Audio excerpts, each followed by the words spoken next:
my peeps and peepettes. I'm back for another exciting and yet late to the game Power Rangers Ninja Steel Action Hero review with the core 5 Rangers, not the 6th Ranger because I have reviewed him a couple of months back. Go look on my channel. I'm sure you can find the video. It's the only 5-inch action hero video that's been posted on my channel in what seems like forever. That's right, Legacy's not cutting it for me right now, so I decided to go back to collecting the 5-inch action heroes. Because you get a little more bang for the asking price of whatever the buck is at this point, which I guess is maybe $8, $10 max, something like that, depending on where you buy these. So anyway, yeah. How am I going to do this? I haven't really thought about this, but I guess we could take a look at the packagings as first and foremost of every single video review on this channel. So, it's old at this point. The new packaging is more like this now. Let's take a look at the Rangers. So, Yellow Ranger, Action Hero, Bandai America, ages 4 and up. I'm not going to go for all this. You know the whole pilot the Megazord feature with these Rangers. If you don't, I'll flip it on the back and show you. They pilot the Megazord, if you got it. That doesn't pique my interest at all. Anyway, here's the other figures available, or at least they were available at the time of the sale. So, yeah, Yellow Ranger, out of the way. Next, let's take a look at the White Ranger's packaging. Again, pretty much one and the same with the Yellow Ranger, just the only real difference is the back shows off the White Ranger, and then of course you got White Ranger's name right there with Action Hero underneath, and you got the White Ranger action figure. That's it. Next, Blue Ranger, pretty much same dealio. Blue Ranger, Action Hero on the back, Blue Ranger right there. Yay. Okay, next, if I can reach, Pink Ranger, right, Pink Ranger Action Hero, Pink Ranger, very nice picture, there you go. And finally, the Red Ranger Action Hero, there's Brody. Take a look at Brody, yeah, pretty cool. Alright, there you go. So, with that out of the way, you already know about the Gold Ranger, don't have to show that off. Well, okay, just because, one more time, there you go. Yep. Alright, so here are the core 5 Rangers out of their packaging, and let's start things off with Brody the Red Power Ranger from Ninja Steel and Super Ninja Steel, because I'll tell you what, these figures are being re-released yet again. So if you missed out on all 6 of them, you have a second opportunity with Power Rangers Super Ninja Steel. There you go. So there's not much of a difference as far as I know. It's pretty much the same figure with the same accessory. Not much else to really say about. So what do you get out of this figure? Well, you get at least maybe 10 plus in the articulation. You do get a weapon. Like, you know, something that I really hope the Legacy line will contribute to eventually. So we do have the Ninja Blade with the Power Star already locked into place, and that is the weapon that comes with every single one of these Rangers, except for the Gold Ranger, who comes with his Storm Guitar. That's the real difference there, and it's not painted at all. That's to be expected. Again, a basic 5-inch action figure with a good amount of paint from the front. Not so much on the back, but I do appreciate that they did paint at least the black part of the sash going all the way down. So if I wanted to, all I got to do is just take a white marker and just finish the job where they couldn't in the budget. But at least they did paint the back of the belt gold, so I do appreciate that. And overall, it is a clean paint job. There doesn't seem to be any sloppiness whatsoever here. So, pretty nice. Not too bad. Alright, so here's a good look from the front to the back yet again. And let's go through the articulation because it's pretty much one and the same with every male Ranger sculpt except for the female Rangers. We'll get to that in just a moment. So anyway, let's do this. We have a swivel joint at the bottom section of the neck. Nothing really at the top. The helmet is actually glued into place. Do have ball jointed shoulders on a very nice ratchet joint. Even though it doesn't make a sound, it does click just a little bit. You can see right there. Okay. So it does go around complete 360, like so. You do have single jointed elbows that does get 90 degrees of bend. Weird part here, you do have a swivel cut right here.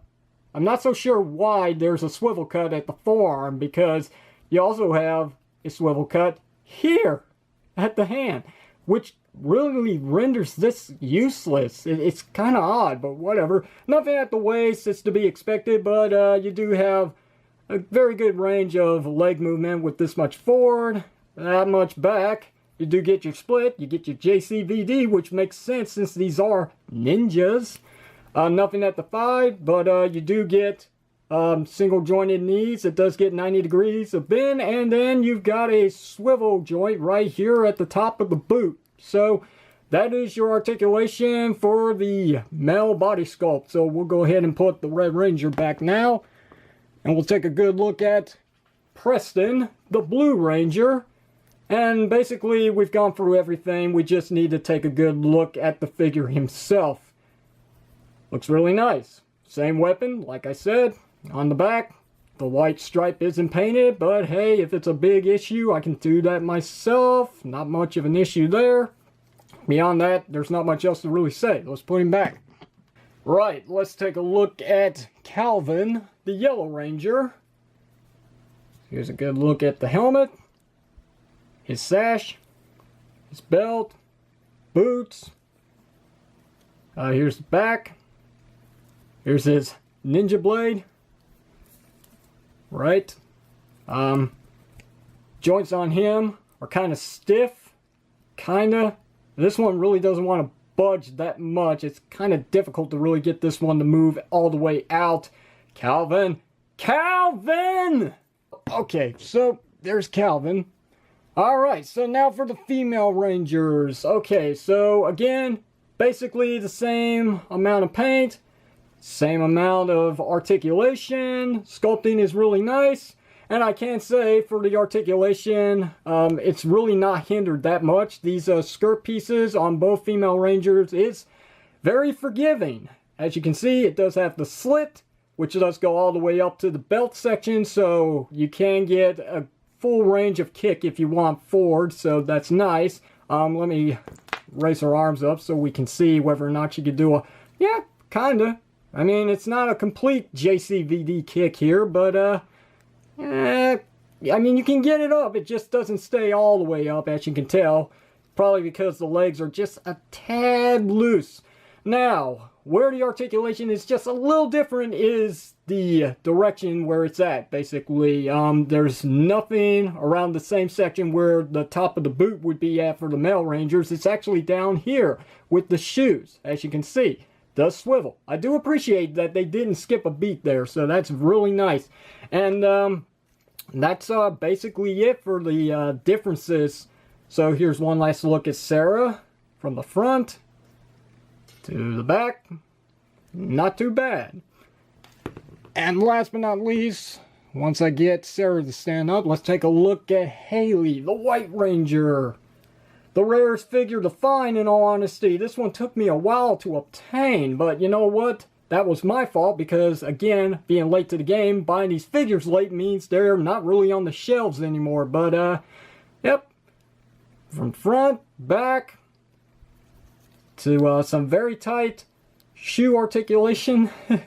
Yeah, this one's a little too tight. This might actually need a little bit of a heating to get that to actually rotate. I'm kind of, oh, nope, there it goes. Alright, so it does rotate. It's not, like, stuck in place anymore. There we go. You know, overall, I do like these figures, and I'm really happy that they didn't skip out. I'm talking Bandai America, did not skip out any articulation for the female Rangers just because their shoes are just a tad different from the male Ranger boots. I'll go ahead and bring in Gold Ranger so you can see the whole team. So yeah, these are some really nice action figures. It's a whole different department. This is targeted for ages 4 and up. This is for kids, but hey, doesn't matter. I'm still having fun with these. If I want to mess around with Power Ranger figures, these are the ones that I will be bringing out all the time. When it comes to the legacy figures, that's a whole different direction. Like I said, I mean, if my nephew wants to play some Power Ranger figures, these are the ones that I would bring out for him. Again, legacy is a whole different thing. So, yeah, I will be back with more Power Ranger reviews. I'll try to stay up to date with getting these reviews out because I do have the Super Ninja Steel Galvanex that I'll be taking a look at in the next video. But beyond that, I don't think there's anything else that really needs a mention. Except for maybe this guy right here. I have yet to see this one here. I think that's a villain. I'm not so sure, but I guess only time will tell. So I'm going to go ahead and wrap this up and say, yes, these are recommended if you can find them. If you want to go in a different approach and save yourself a couple of pennies, especially with the depressing Legacy line as it is, hopefully things will pick up there. But for now, Legacy is a bit dry right now at this point. Hopefully something will come around at Toy Fair to put a little more excitement in the line, rather than disappointment. So, questions or comments, you know what to do. Hit it down below in the comment section of the video. If you like this video review, hit the thumbs up button. If you haven't already, sub up. I cannot tell you how much that is recommended at this time.